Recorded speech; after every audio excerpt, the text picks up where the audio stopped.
Hello, I'm Andy Connor and welcome to the Geek Show, where today I'm joined by Travis Cluff and Chris Lofing, directors of the tense thriller Held. Hi guys, how are you doing? Good, thank you. Happy to be here. Thanks very much for joining us. So first off, love the movie. It's my first viewing of it. This has been, we're obviously talking about it just now. It's coming out on video, DVD, and on demand in the 25th of April in the UK. First off, I want to talk about the kind of striking image that I've seen of the poster of The Voice. Is that quite an important part for yourself with the filmmaking? Obviously, The Voice has a mask on in that. Is it like a Julius Caesar mask, possibly? Interesting that you ask. Yeah, it's actually the statue of David is kind of what we modeled it off of. Okay. And from our research, the perfect man. The perfect man is kind of, what that was intending to represent. Yeah. Mm-hmm. Yeah. It's really striking, obviously. Is that something that you find quite important that gives your movie, even just before people have went in to see it or before people have watched it at home, kind of draws you towards it? I think so. I mean, we obviously needed a way to obscure this character, but we did want something striking and kind of that meant something, but that, as you said, has a striking visual, draws your eye, draws you in, makes you wonder, makes you question, what the heck am I about to experience? Mm-hmm. Yeah, it is. It's interesting because you see something that also looks vaguely familiar. Mm-hmm. Because everyone's seen those statues and that artwork, or some kind of representation of a statue like that. Yeah. So it's like, that seems familiar, but it's a lot more sinister. So I'm curious, what direction are they going to go with that? And we hope that does draw people in. Yeah. It's almost the kind of Uncanny Valley style, that strange familiarity. Yeah. So this is a movie that it seems to tackle, without going into spoilers, we will go a wee bit more spoilery if the conversation goes that way, following the kind of Me Too movement in terms of gaslighting from certain characters, what the kind of the protagonist Emma goes throughout the whole movie, and the kind of background of the movie, obviously, as well, with the twists and everything that happen. Do you feel it's quite important to tackle that at this moment in time? 2020, there was also on Shudder a movie, Lucky. I don't know if you've seen that, which is another kind of Me Too style movie. Is it quite an important topic? Obviously, we've had everything in Hollywood with the Weinsteins and horrible stuff like that. Right. Do you feel it's something that we should tackle, basically? Well, I mean, I think it's good to get into some of those things for a while, but then they can obviously overstay their welcome. Yeah. But for this one, it was the height of Weinstein when, our writer Jill, who also stars in it, she had also kind of been part of that, in that she'd had experience in that, experiences that had shaped the script in her own life that she wanted to be able to voice and express through this film. Mm-hmm. And in an industry that kind of has, been tainted for harboring those kinds of activities and things, it's nice to see a change and a shift that people are going to address some of them. I mean, whenever topics like that come up, they need to be addressed because that's part of helping people heal. Even if it's not a broader society healing, it's a group healing. Like we need to heal from, Chris Rock getting smacked by one of the biggest stars on the planet, and just being allowed the movie's to coming. Do that. The movie's coming about that incident. What I'm saying is Hollywood itself needs to heal. And if it's something that everyone know, Will Smith has always been like that on sets. I don't know if that's the case, but we might start seeing people saying that stuff. Yeah. And I think as filmmakers too, for us, we always want to have something to say with whatever story we're telling. Mm-hmm. And so that subject matter, obviously was interesting. It was something that a lot of people told us it's like the Get Out or the get out of the Me Too movement, kind of as how we describe the film to some people. Yeah.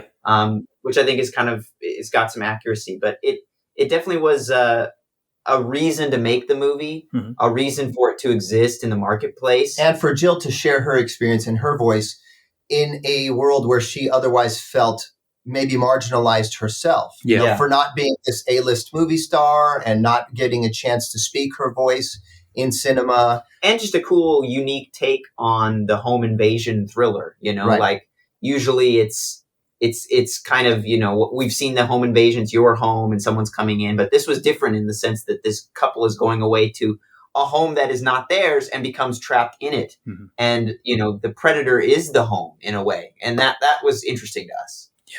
Yeah. And so trying to tell it in a entertaining way, but also kind of being able to hear the voice of Jill and others that feel the way that she does was important. That said, we're down for movies that are just plain old fun as well. We like that stuff too, and not as tense as this one. Because this one feels, after watching it ourselves, even being there, we're watching this and we're feeling very awkward and tense, and it's I gotta go to the gym, man. I gotta get some of this tension off. Uncomfortable. It's uncomfortable at times in a good way, we think. So but definitely it was a huge amount of tension in this movie, and there's also a twist that comes which I did not see coming at all, which was great. I really loved that. And as you're saying, with the home invasion style of it, it felt quite similar to the scene in Us where they're at their holiday home and someone's attacking them inside. I was going to ask, where is the location for filming that, actually? Because it's a beautiful house, just off topic. Yeah, it is. It is. It's actually here in Fresno where we are. It's cool. We have a lot of great friends in Fresno that are supportive of our movie making, and one of our friends is a real estate guy. And he was actually touring us around Fresno, showing us different options for this film. A lot of cool mid-century modern homes, because we were trying to find that right balance of futuristic vintage, as we call it. Yeah. And saw a lot of great options. None of them checked all the boxes, though. There was always something kind of missing. And then one day he just says, well, you know what, guys? I got kind of a mid-century modern home. Why don't you come check out my place? I could take one for the team, if it works out. So sure enough, we go and check out his house, and it was perfect. It was so perfect. And we told him we got to use it. And he said, okay. And so he spent some extra time and money, repainting and getting all the plants all looking nice for us. And then he took his family of 4 and they moved out and lived with his brother for a month while we shot this thing in his house. And, and he just wanted it to look beautiful. And we feel like it did turn out to be a stunning, albeit menacing part of the film, but very stunning and very interesting in an ex machina type of way, which is what we wanted. Yeah. And a lot of the features you see in the film were really there, the sort of the shades that close automatically, a lot of the security system stuff, and a lot of it was already there. It was really worked out really well. Okay. Worked out really well. Yeah, it was quite a unique location, just with how it kind of looked and came across. Moving on to more a wee bit in depth of the movie and the performances as well. As you said, Jill, who wrote the movie, plays Emma. She's great in it. And Bart Johnson is Henry. Mm-hmm. Yep. And then Travis, obviously, you have yourself as the voice. That's right. How was it working with them on and keeping them on side with knowing what was coming on later in the movie? Mm-hmm. How was it's always tricky when you have that kind of, because we've had several films that have a spoiler twist, and then things change drastically for a certain character. But I think when you're working in a scene, you just got to try to be as true to that moment as possible. Usually 9 times out of 10, we'll try to focus on that moment and nothing else, but then there are times where you do want to hint at something so that in a look back or in a different interpretation of a scene or a moment, in a second watch, there is a hint or a glimmer of something else. So that's kind of how we approach it, and how we approached it on most of these scenes. We really were trying to just convey that this couple was in love, but they're struggling. And obviously these events that happen make things horribly worse and change the game in terms of what they have to deal with. Working with Bart was really fun. A lot of people know him from a completely different side of film. He was Coach Bolton in the High School Musical movies. He's done a lot of TV and other films as well. But like this was a departure from that kind of wholesome, clean cut, best friend kind of role where he was able to be more gritty and kind of like, a character with some real weathering to him and some depth. And he was really excited about that aspect of it. And he's been around for a long time. I mean, he comes from a great family of actors and people that have been in the business. He's married to Robin Lively, who's fantastic. And they're just great. And Jill, this was her first time being a lead in a feature. Mm-hmm. I don't know if it was her first time even in a feature. Maybe. It may be, but certainly as a lead. And there's definitely challenges that come with that, just like little nuances that you have to learn as you're there. And you got to learn quick, especially if you're the lead in the film. And she did a great job. And we did our best to kind of, give hints and things that would help further her career, so to speak. But it was great. It was neat to see someone who, again, otherwise may have been looked over by the traditional industry because she's not a famous person. She's not, you know what I mean? Like, it feels like they rarely let in new people to fill those kinds of roles. So we were excited to be able to do that. She took it on and did a great job. And we're really excited about how her performance and Bart's performances turned out. And my performance, too. Of course, yeah. Going into spoilers then, so there's a kind of bait and switch of the movie where it almost seems that Henry is the kind of hard done by aspect of the movie when it finds out that Jill's obviously having an affair. Jill's not having an affair, sorry, Emma's having an affair. Right. Was that something that had always been in Jill's script, or was there always... So the end game is always the same, or was it something that was kind of adapted over time? I think that was always a central part of her script from the very beginning, and it led to one of the most uncomfortable scenes that was in the script from the beginning, which was the idea that the voice was forcing them into an intimate situation right after they learned this bomb, after this bomb had just dropped. And that sequence from that truth to that scene was always in the script. And it was part of I think it was the biggest piece that we kind of fell in love with and were attracted to as just drama. It was like, oh man, this is juicy stuff. And it's really intense and uncomfortable in a really appealing way. But yeah, I mean, and for us, even the crew were torn because they didn't know who to root for. That when you're reading the script and you're rooting for a certain character, or you think you are, and then all of a sudden it kind of flops and you're like, wow, I see things very differently now. And I don't know who the hero of the story is and who is right and wrong. And to us, that was cool because in any marriage, in any relationship, there's two sides to every story, and people have things that they've done that are right and things that they've done that are wrong.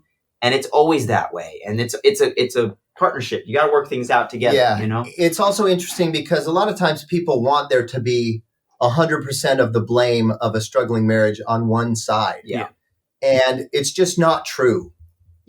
Very rarely. Everyone and every side of things has issues and problems or secrets in some cases, or things that they need to work on or get over or work through as our voice is kind of forcing them to do in this situation. And it's like, oh, wait a second, with just a little bit more information, my whole world is flipped. And my perspective of a relationship or a friendship is totally, it can be devastating for someone to realize that their whole life they've thought one thing and then it flips on them, or their whole relationship, like someone lied or someone did this and it's based off of so no one escapes unscathed. No one's perfect.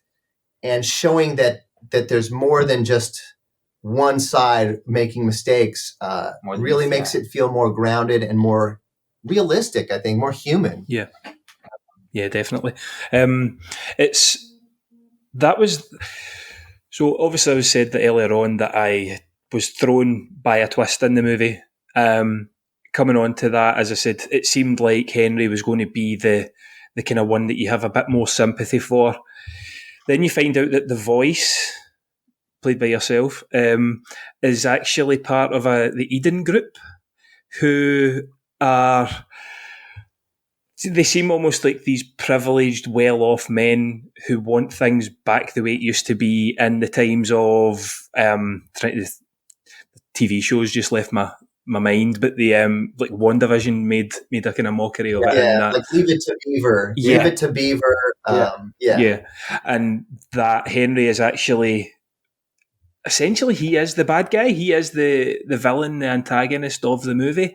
That took me with the feet away right from under me. Did not see it coming at all. It was great. It was brilliant. It's a great thing to hear that those things work when they do. I mean, it's interesting because your sympathy for the characters shifts between them. Yeah. And you realize actually up to a point that everything the voice has been doing has actually strengthened them. Has strengthened their relationship. Before everything... It's been working. Before everything goes south, they are stronger as a couple than they ever have been in the movie. Mm-hmm. So it's like, in a weird, twisted way, this working. This jigsaw marriage counseling, as it's been called, is actually working, which is cool. Yeah. It gets to a point, but then it gets to a point where you see like they genuinely are telling each other that they love each other. Yeah.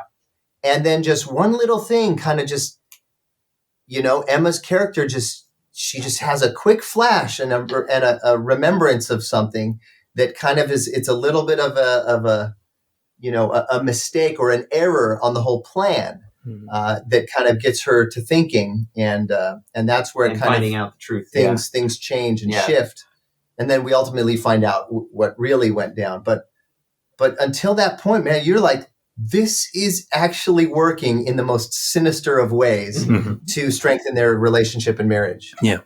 Because it's true. The truth shall set you free. If they both understand now, like everything's out on the table. Mm-hmm. You know my mistakes. I know your mistakes. We can actually move on. And that is a truth. That is a true thing. It's like confession, if you will, you know? You confess your sins, and then it's like you're admitting to your own faults. It's getting out of the step of denial and moving on to healing or improving yourself, or finding a true pathway to being made whole again. That's what happens, and you see that progress. So it's crazy when that even flips. Mm-hmm. Yeah, it was a great twist. I just loved the fact of not knowing where it was coming from, not having kind of had all my ideas in a row where it was going to go. Like I thought it was going to be, like a reverse home invasion style movie, and that just totally threw me. Well, that's great to hear. Yeah. We definitely tried to make sure that was a good surprise, and so we really appreciate that. So the last part I'd like to mention about the actual movie on its own, Travis, how do you find dying on screen? Well, can be uncomfortable. Turns out everyone watching found the dying very enjoyable to watch. Very satisfying. Very satisfying. For me, it's a lot of fun. It's a lot of fun doing anything like that. But then getting the reactions that we've seen in that moment from people, like cheering is a great feeling. So. It's funny too, like we're doing so much on set as the directors too, that on the day we actually kind of forgot that. Totally forgot. Like we're like, oh crap, you die in the scene. Like you're in the scene, you have lines, and we're like, in fact, on the day of, we're like, oh, you need to learn your lines, dude. in fact, just today, hearing from you about, oh yeah, and you acting in it, I'm just like, that's right. I was in this. You're so enveloped in it from the filmmaker perspective, right? You kind of forget about those things, is because it's like an afterthought with all the things that we have to worry about on the day. but then on the look back, yeah, it's a lot of fun. So much fun. Fun to get in there and play with everyone else. Yeah. So no Jared Leto style method acting where you wore that mask all day, even directing, and you took it from that angle.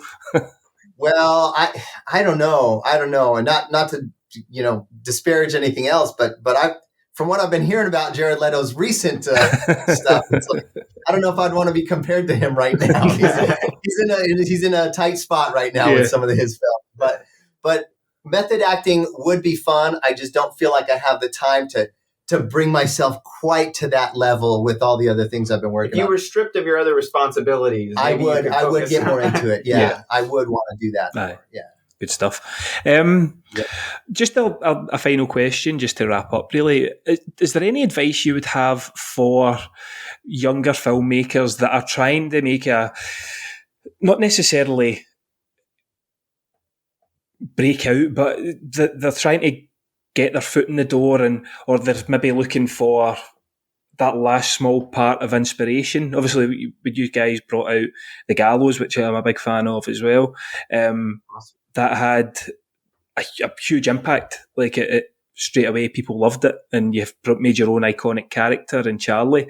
Is there any kind of hints or tips that you would give to sort of younger filmmakers that are looking to make that jump? Absolutely. I mean, we love talking about this subject because it like you said, it was us. I mean, we were guys who had no connections. We went out and made something dirt cheap and had some success with it, which was amazing. So we encourage young filmmakers to just get out and create.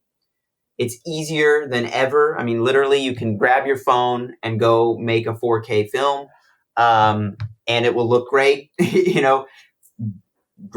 Create great sound. Find someone who's passionate about sound if it's not yourself, because sound is huge, especially in our genres that we're working in. But really, it's just, in terms of story, tell something personal to you. Use the resources you have. If you have access to a cool house, a hotel that your uncle owns, or, whatever, a farm, use something that's personal to you that you have access to, and go out, do it. Go make something. Don't wait for anyone to give you permission. Just go make it. And I'll say this too, is that a lot of it has to do with what your end goal is. Like it's weird. Sometimes people say, "Oh, did you ever think that would happen?" And no one really ever thinks it's going to happen, but we really wanted it to happen. Mm-hmm. Like we had vision boards, we had a business plan. We're going to do this. Like maybe we were just totally naive and dumb and no experience, which we were. We didn't have any connections to the industry. We knew what we wanted, though. We knew what we were willing to work toward. And it didn't matter that we couldn't see further than a few steps in front of us. When we put the effort in, other things would come in our path that allowed us to get that release that we wanted and we were planning. We met Dean Schneider at Management 360. He introduced us to Jason Blum and Blumhouse. And Blumhouse said this, "Wow, guys, amazing. How did you do this? And let's do a couple of things to make it harder for a studio to say no." And then we showed it to several studios and several people wanted it. And New Line Cinema, that had never bought a film in 8 years, they hadn't acquired a film. This was their first in a long time. And WB coming on and all but that. Having goals and having these things in mind when you're setting out to make a project is huge, because it gives you something to shoot for.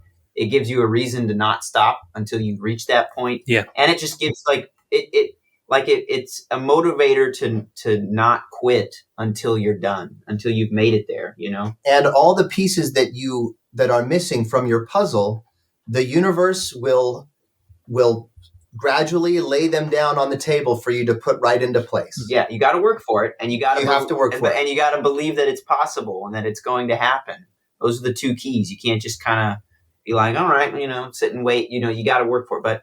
But yeah, honestly, that's what we would say for any filmmaker, actor, creator, storyteller, anyone looking to go create something. Mm-hmm. Just get out there and do it. And maybe it's going to take a few practice runs. Do a few short films or videos. Or maybe it'll take having to reshoot almost the whole entire movie because there's hurdles that come up, because there's always hurdles that come up too. But the fact that you're willing to jump over them is what's going to help continue to get to that end result. That's going to be a beautiful puzzle all put together. Yeah. And it really is great. We look at our story and we get inspired by ourselves, thinking, man, if that happened to anyone, we would feel like, man, maybe we can do it too. And so we hope other people feel that same way. Yeah.